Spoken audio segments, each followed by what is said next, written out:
পুষ্পক বিমান, একটি নাম যা প্রাচীন ভারতীয় কাব্যধারায় এক আশ্চর্য আকাশযানের ইঙ্গিত বহন করে।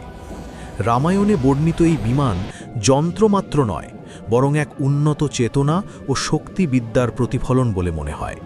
পুষ্পক বিমানের রূপ ছিল এক চলমান প্রাসাদের ন্যায়। স্বর্ণময় ভিত্তি, রত্নখচিত স্তম্ভমালা, বহু স্তর বিশিষ্ট মণ্ডপ যেন আকাশে স্থাপিত এক দিব্যি সভাগৃহ। এর চারদিকে বিস্তৃত ছিল উন্মুক্ত বারান্দা, যেখান থেকে দর্শন করা যেত দিগন্ত বিস্তৃত আকাশ।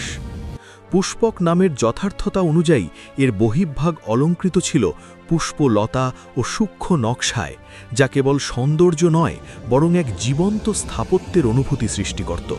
এই বিমানের গতি ও পরিচালনা সাধারণ যান্ত্রিক নীতিতে ব্যাখ্যাত নয়। বর্ণনা অনুযায়ী পুষ্পক বিমান চলত ইচ্ছাশক্তি বা সংকল্পের দ্বারা। না ছিল কোনো দৃশ্যমান চালক, না ছিল ডানা বা ইন্ধন ব্যবস্থা, তবুও এটি অনায়াসে আকাশমণ্ডলে গমন করত। অনেকে মনে করেন এটি হয়তো কোনো প্রকার মানসিক অনুপ্রেরিত শক্তি ক্ষেত্র দ্বারা পরিচালিত হতো, যেখানে যাত্রীর চিন্তাই হয়ে উঠত নির্দেশ। এছাড়া এর আকার পরিবর্তনশীল ছিল, প্রয়োজন অনুসারে নিজেকে সম্প্রসারিত বা সংকুচিত করতে পারত। এই বিমানের গতি ছিল প্রায় তাৎক্ষণিক। এটি কোনো নির্দিষ্ট পথ অনুসরণ করত না, বরং আকাশপথে স্বাধীনভাবে চলাচল করত। মেঘস্তর, বায়ুপ্রবাহ বা ভৌত প্রতিবন্ধকতা কোনোটিই এর গতিকে বাধাগ্রস্ত করতে পারত না। এই বিমানের প্রাথমিক সৃজন করেন দেবশিল্পী বিশ্বকর্মা।